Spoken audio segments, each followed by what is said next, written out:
નમસ્તે મિત્રો, હું લીના વાઢેર આપ સૌ સાહિત્ય પ્રેમી, વાચન પ્રેમી, કલા પ્રેમી મિત્રોનું મારી આ યુટ્યુબ ચેનલ ઓડિયો ગુજબુક્સમાં સ્વાગત કરું છું. આજે આપણે જોઈએ સદગુરુ દ્વારા લિખિત પુસ્તક મૃત્યુનું પ્રકરણ 4.4 અમરત્વની અને આગામી આયામની શોધ. અમરત્વની શોધ. સમૃદ્ધ લોકો માટે અમરત્વ હંમેશાથી એક તરંગી ખોજ રહી છે. જ્યારે લોકો સમૃદ્ધ બન્યા ત્યારે તેમને લાગ્યું કે તેમની પાસે બધું છે, પણ તેમ છતાં જીવન તેમની સાથે પૂરી રીતે ઘટિત થયું નથી, તો તેઓ જવા માગતા નથી. વિશ્વમાં રહેતા દુઃખી લોકો પણ અમરત્વની શોધમાં રહ્યા છે. એવી ગેરમાન્યતા છે કે જે લોકો આનંદિત છે, જેમણે તેમનું જીવન ખરેખર સારી રીતે જીવ્યું હોય છે, તેઓ મરવા નથી માગતા અને અમરત્વ શોધે છે. જો આનંદ તમારો સાથી બની જાય તો તમારા જીવનમાં બાકીની ચીજોનું કદાચ કોઈ સ્થાન નહીં રહે. તમે ધ્યાન આપશો તો જોયું હશે કે જ્યારે તમે આનંદિત હોવ છો ત્યારે તમે લોભી નથી રહેતા, તમે બહુ ઉદાર બની જાઓ છો. તે સમયે તમે કંઈ પણ આપી દેશો. માત્ર તમે દુઃખી હો ત્યારે જ તમે બહુ લોભી બની જાઓ છો. પ્રસન્ન લોકો જીવન સાથે થોડી ઢીલી રીતે બંધાયેલા હોય છે. તેઓ ગમે ત્યારે જવા માટે તૈયાર હોય છે. લોકોને હંમેશા એવું લાગે છે કે દુઃખી લોકો મરવા માગતા હોય છે, પરંતુ એવું નથી. અન્યોની સરખામણીએ દુઃખી લોકો જીવનને વધુ વળગીને બેઠા હોય છે. જેટલા વધુ દુઃખી તેઓ હશે તેટલા વધુ તેઓ આસપાસની દરેક બાબતને વળગશે. તેઓ 100 વર્ષ માટે જીવિત રહેશે તો પણ તેઓ થોડું હજી વધુ માટે ચોટેલા રહેશે, કારણ કે તેઓ વાસ્તવમાં જીવ્યા જ નથી હોતા. તેઓ તેમની પોતાની પીડામાં હંમેશા એટલા ડૂબેલા રહ્યા હતા કે તેમની પાસે જીવવાનો સમય જ ન હતો. એક પ્રસન્ન વ્યક્તિ કોઈની સાથે વળગીને રહેતી નથી. જ્યારે વ્યક્તિ પોતાના જીવન સાથે અત્યંત આનંદિત હોય છે ત્યારે તેમને એ ચિંતા રહેતી નથી કે તેઓ ફરી જન્મશે કે નહીં. તેમને એ પણ પડી નથી હોતી કે આવતીકાલે તેઓ જીવિત રહેશે કે મૃત્યુ પામશે. તેઓ એટલા આનંદિત હોય છે. જ્યારે તમે અત્યંત પ્રસન્ન હો ત્યારે તમને કોઈની જરૂર રહેતી નથી. તમને તમારી પત્નીની જરૂર રહેતી નથી, તમારા પતિની જરૂર રહેતી નથી અને તમારા ભગવાનની જરૂર પણ રહેતી નથી. જ્યારે તમે ખૂબ પ્રસન્ન હો ત્યારે બધા ભગવાન ભૂલાઈ જાય છે. ભગવાન દુઃખી લોકોનું સર્જન છે. દુનિયામાં મોટી સંખ્યામાં દુઃખી લોકો હોવાથી જ વિશ્વમાં ભગવાનનું આટલું મહત્ત્વ છે. જો વિશ્વ આનંદિત લોકોથી ભરેલું હોત તો ભગવાન રહેત જ નહીં. જો આપણે સૌ ખરેખર ખુશ હોઈએ તો આ વિશ્વમાં ભગવાનનું કોઈ કામ નથી. આપણે પોતાને સંભાળી શકીએ છીએ. આપણને ભગવાન માત્ર એટલા માટે જ જોઈએ છે કારણ કે આપણે પોતાની અંદર એટલી બધી પીડા પેદા કરી છે, અને તેનાથી પણ વધુ તો એટલા માટે કે આપણને દુઃખનો એટલો ડર રહે છે. જ્યારે તમે ખરેખર ખુશ થાવ, શબ્દોમાં સમાય નહીં એવી ખુશી, અને જ્યારે તમારો આનંદ દરેક સીમાડાઓને પાર કરી જાય ત્યારે તમે મરવા માટે તૈયાર હોવ છો. તમને લાગે છે કે બસ ઘણું થઈ ગયું, હવે હું પોતાને વિલીન કરીને જવા માટે તૈયાર છું. આનંદ તમને મૃત્યુ માટે તૈયાર કરે છે. બધું સારું હોય ત્યારે જે વ્યક્તિ મરવા માટે તૈયાર હોય તે મનુષ્યએ જીવનને ખરેખર જાણ્યું છે. જે પ્રેમીઓએ થોડા સમય માટે પણ સાથે હોવાનો આનંદ માણ્યો હોય તેઓ મરવા માટે તૈયાર હોય છે. શું તમે આ નથી જોયું? દુઃખી વ્યક્તિ મરવા માટે તૈયાર નથી હોતો કારણ કે જીવવામાં તે કંજૂસ રહ્યો છે. તે ક્યારેય જીવ્યો જ નથી, તેથી એ વિચારે છે કે જો વધુ 1 વર્ષ જીવવા મળે તો તે વધુ સારું જીવશે. મોટા ભાગના લોકો આ પ્રકારના જ હોય છે. ભૂતકાળમાં બધા રાજાઓ અને આ ગ્રહ પરની દરેક શક્તિશાળી વ્યક્તિ હંમેશા કોઈ રીતે અમર બનવાની શોધમાં હતા. પણ હકીકતમાં જો તમે ખરેખર કોઈને શ્રાપ આપવા માંગતા હો તો તેમના માટે મૃત્યુની નહીં પરંતુ અંતહીન જીવનની કામના કરજો. તે કોઈના માટે સૌથી ખરાબ શ્રાપ હશે. જો કોઈ સાધનામાં જીવે છે અને તેની સાધનાની મદદથી જીવનને લંબાવે છે તો તે અલગ બાબત છે. આ જીવનને બળપૂર્વક લંબાવવાની વાત નથી, ઉલટું તમે જીવનને વધુ આગળ તરફ વિકસવા માટે જરૂરી સહયોગ આપી રહ્યા છો. યોગમાં અમે હંમેશા કહીએ છીએ કે મનુષ્યો 160 વર્ષ સુધી જીવી શકે છે, પરંતુ આજના સમયમાં આપણે ભાગ્યે જ કોઈને એટલી ઉંમર સુધી જીવતા જોયા છે. આજે વૈશ્વિક સરેરાશ આયુષ્ય નોંધપાત્ર રીતે ઊંચું ગયું છે. આ મોટે ભાગે તબીબી સારવાર અને લોકો નિયમિત રીતે જે પૂરક તત્વો લે છે તેના લીધે શક્ય બન્યું છે. તેના લીધે અન્ય સમસ્યાઓ થઈ રહી છે, પરંતુ તે જીવનને લંબાવે છે. વ્યક્તિ દ્વારા લેવાતા ખનિજ અને પોષક તત્વોના લીધે ઘણા અંગોમાં શક્તિ સંચાર થાય છે. હવે તેઓ કહે છે કે જો કોઈ રીતે આપણે બીજા 50 વર્ષ જીવી જઈએ તો આપણે 500 વર્ષ સુધી જીવી શકીએ, કારણ કે ત્યાં સુધીમાં ટેકનોલોજી એટલી ઉચ્ચતમ બની ગઈ હશે કે આપણે લેબોરેટરીમાં જ નવું હૃદય, નવું લીવર અને નવી કિડની નિર્મિત કરીને આપણી અંદર ફરીથી બધું નવું સમાવિષ્ટ કરી શકીશું. અમુક લોકો મને જણાવતા હતા કે તેઓ કેવી રીતે 400 વર્ષ સુધી જીવિત રહેવાના છે. તેમણે યોજનાઓ બનાવી છે. તેમણે લેબોરેટરી અને તબીબો સાથે કરાર કર્યા છે કે કયું અંગ ક્યારે બદલવાનું છે, ભલે તે અંગ હજુ કાર્યરત હોય કે નહીં. તેમની આનુવંશિકતાને લગતા વલણ અને અન્ય જૈવિક સૂચકો દ્વારા તેઓ આ પહેલાંથી જ નક્કી કરી ચૂક્યા છે. તેમણે અગાઉથી જ નક્કી કરી લીધું છે કે 80 વર્ષે તેઓ હૃદય બદલાવશે, 85 વર્ષે તેમની કિડની અને હાડકાં અને સાંધા અને વગેરે વગેરે. 400 વર્ષ જીવવા માટે તેમણે આ પ્રકારની યોજનાઓ બનાવી છે. તેના લીધે આવા લોકો અત્યંત પીડા ભોગવશે. શરીરનો જીવનકાળ લંબાવવાનું શક્ય બની શકે છે, પરંતુ જો તમારા જીવનમાં સાધના નહીં હોય અને તમારી પ્રણાલી પર અમુક હદનું પ્રભુત્વ નહીં હોય, તો તમે જો એટલું લાંબુ જીવો તો તમારી પાસે મન નહીં હોય. તમે એક જીવિત લાશની, ઝોમ્બીની જેમ જીવશો. જરૂરી સાધના વિના જો તમે શરીરને ખેંચો તો મન છટકી જશે. તમને ઘણા એવા લોકો જોવા મળશે જેમના શરીર મજબૂત છે પરંતુ મન જતું રહ્યું છે, કારણ કે તેમના પ્રારબ્ધ કર્મ પૂરા થઈ ગયા છે. આ એવું છે કે તમારી પાસે હાર્ડવેર છે, પણ તેને ચલાવવા માટે જે સોફ્ટવેર જોઈએ તે ખતમ થઈ ગયું છે. સ્મૃતિનો આગામી આયામ ખોલવા માટે તેઓ સક્ષમ નથી, કારણ કે તેમની પાસે સાધના નથી. તેના લીધે નાટ્યગૃહનો બસ એક ખાલી ચિત્રપટ જ વધે છે. લાંબુ જીવવાની ઈચ્છા એ કોઈ સમસ્યા નથી, પણ આ પરાણે જીવનકાળને લંબાવવાની વાત જીવનની સામેના અમુક અભિમાનને લીધે સામે આવે છે, જે મને ગમતું નથી. 2050માં આવું બન્યું. અમુક વૈજ્ઞાનિકો ઈશ્વરને મળવા ગયા. તેમણે મુલાકાત કરી અને કહ્યું, જુઓ વડીલ, તમે ખૂબ સુંદર સર્જન કર્યું છે, પણ તમે જે કંઈ પણ કરી શકો એ હવે અમે પણ કરી શકીએ છીએ. તો હવે અમને લાગે છે કે તમારે નિવૃત્ત થઈ જવું જોઈએ. તો ઈશ્વરે કહ્યું, ઓહ, એવું છે? તમે શું કરી શકો છો?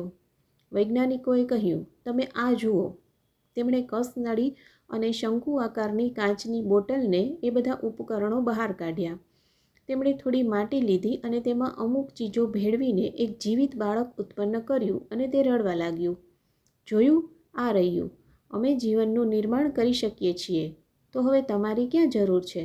તમે નિવૃત્ત થઈ શકો છો. ઈશ્વરે આ જોઈને કહ્યું, આ જોરદાર છે, પણ પહેલાં તમારી પોતાની માટી લઈ આવો. જો તમારે તમારા શરીરના જીવનકાળને લંબાવવા પર કામ કરવું હોય તો તમારે યોગ્ય પ્રકારની સાધના દ્વારા એ કરવું પડશે. બહારથી ઠીક કરીને નહીં થાય. તમે જો યોગ્ય પ્રકારની સાધના કરશો તો જ્યારે શરીરનો જીવનકાળ લંબાશે તો તેની સાથે પ્રારબ્ધ કર્મ પણ ખુલશે. તે કાર્મિક તત્વના અન્ય આયામ ખોલશે અને આને આગળ ચલાવવા માટે જરૂરી તત્વ ત્યાં હાજર હશે. જો જીવન માટે પદાર્થ ન હોય અને શરીર માટે પદાર્થ હશે તો તમે ભૂતની જેમ જીવતા રહેશો. એક ભૂત ઓછામાં ઓછું કોઈ જગ્યા તો નથી રોકતું કે ખોરાક તો નથી ખાતું. તમે ખોરાક ખાશો અને જગ્યા રોકશો, પણ તમે એક ભૂતની જેમ જીવશો. જો તમે સાધના કરો અને 400 વર્ષ જીવો તો તમે વિશ્વ માટે અત્યંત મૂલ્યવાન સિદ્ધ થશો. તમારું મહત્ત્વ એટલા માટે જ નહીં હોય કે તમે લાંબુ જીવશો અને તમારામાં અપાર સમજ હશે, પરંતુ તમે જે બન્યા છો અને તમે જે છો તેના માટે તે હશે. જીવનની એટલી બધી પરિપક્વતાના લીધે તે તમારા શરીરમાં એવી રીતે ગોઠવાઈ જશે. તમારો જીવ અથવા તો તમે જે છો એ સહજતાથી એક પરપોટાની જેમ આસપાસ તરતું રહેશે. સાધનાની દ્રષ્ટિએ હઠયોગ બહુ મહત્ત્વપૂર્ણ છે, કારણ કે એક મજબૂત શરીરનો આધાર તમારા માટે જરૂરી છે. વધુમાં જો તમે તમારી અંદર એવી સ્થિતિમાં છો કે જ્યારે તમે આંખો બંધ કરો ત્યારે તમને સમયનો બોધ ન રહે તો તમે સમયને છેતરો છો. જો તમારી અંદર કોષીય જીવંતતાને યુવા અવસ્થામાં રાખવામાં આવે તો શરીર લાંબુ ચાલી શકે છે, કારણ કે તે પોતાનું નવીનીકરણ કરી શકે છે. અને સૌથી મહત્ત્વપૂર્ણ એ છે કે જો તમે તમારા કર્મ જરૂરી ઝડપથી પૂર્ણ કરતા હશો તો નવા સ્તર સ્વાભાવિક રીતે ખુલશે. સાધના વિના તમે કર્મના વ્યાપક સંગ્રહમાં ઊંડે નહીં જઈ શકો, જેને સંચિત કર્મ કહેવાય છે. આવી વ્યક્તિ લંબાવેલા જીવનને સંભાળી નહીં શકે. સાથે જ તમે વધારે વર્ષો સુધી જીવો, ખાલી તેનાથી તમારા જીવનના અનુભવમાં કોઈ રીતે અભિવૃદ્ધિ નહીં થાય. વર્ષની વ્યાજબી સંખ્યા હોય તો ઠીક છે, પરંતુ માત્ર વર્ષો વધારવાથી તમારા અનુભવમાં તમારું જીવન કોઈ રીતે મહાન નહીં બને. જો તમે કહો કે હું 150 વર્ષનો છું, તો અન્ય લોકો કદાચ પ્રભાવિત થઈ જાય, પણ તમારા અનુભવમાં શું ફેર પડ્યો છે? તમારે નક્કી કરવું જોઈએ કે તમારા માટે જીવન હિસાબનો એક ચોપડો છે કે એક ઘટના છે. જો એ હિસાબ વહી હોય તો સંખ્યા મહત્ત્વની છે, પણ જો તે એક અનુભવની ઘટના હોય તો આંકડાથી કોઈ ફેર પડતો નથી. આગામી આયામની શોધ. લોકો આ સવાલ પૂછે છે, જો મારું જીવન મસ્ત ચાલતું હોય તો અનંતકાળ સુધી આ રીતે કેમ ચાલવા ન દેવું જોઈએ? તેમાં શું વાંધો છે?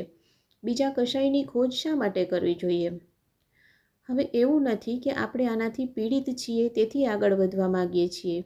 આ જીવની પ્રકૃતિ જ એવી છે કે તે આગામી આયામ અથવા તો પરમ આયામ સુધી જવા માગે છે. તે એવું છે કે તમે જન્મ્યા અને પછી ચાલતા શીખ્યા, તે સૌથી રોમાંચક બાબત હતી.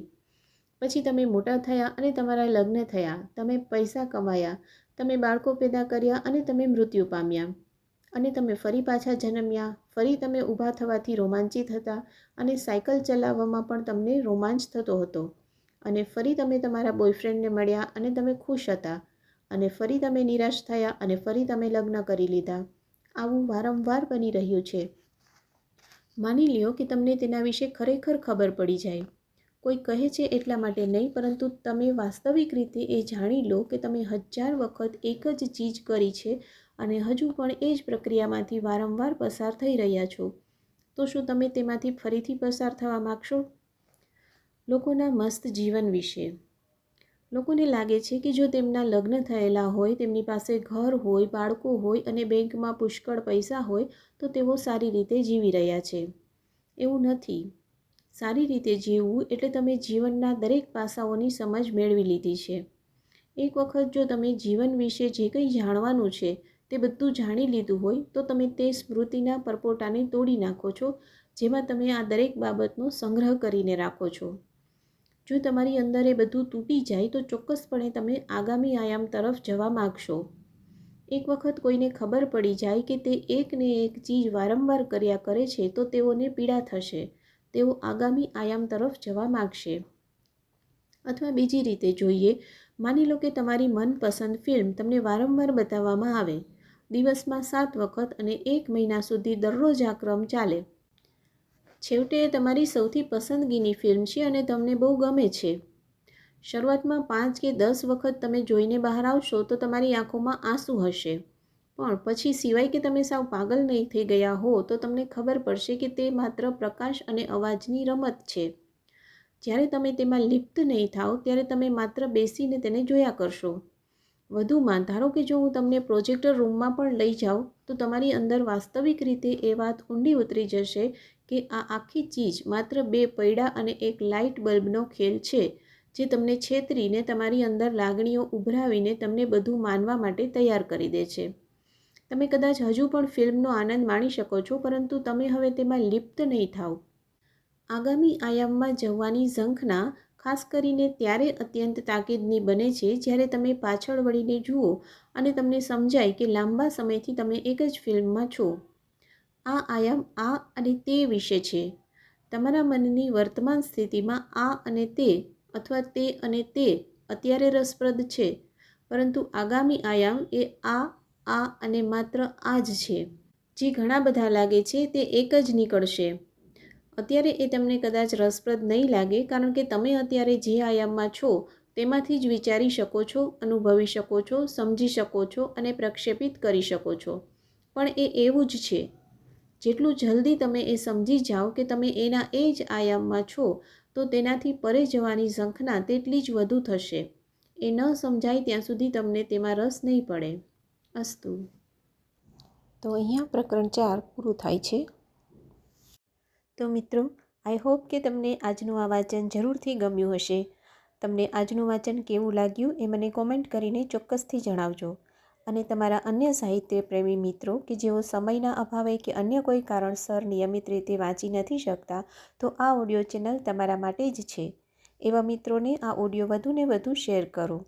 અને હા, આ આખું પુસ્તક સાંભળવા માટે ઓડિયો ગુજ બુક્સ ચેનલને અત્યારે જ સબસ્ક્રાઈબ કરી બેલ આઇકન પર ક્લિક કરો, જેથી એક પણ પ્રકરણ ચૂકી ન જવાય. ફરી મળીશું નવા પ્રકરણમાં. ધન્યવાદ.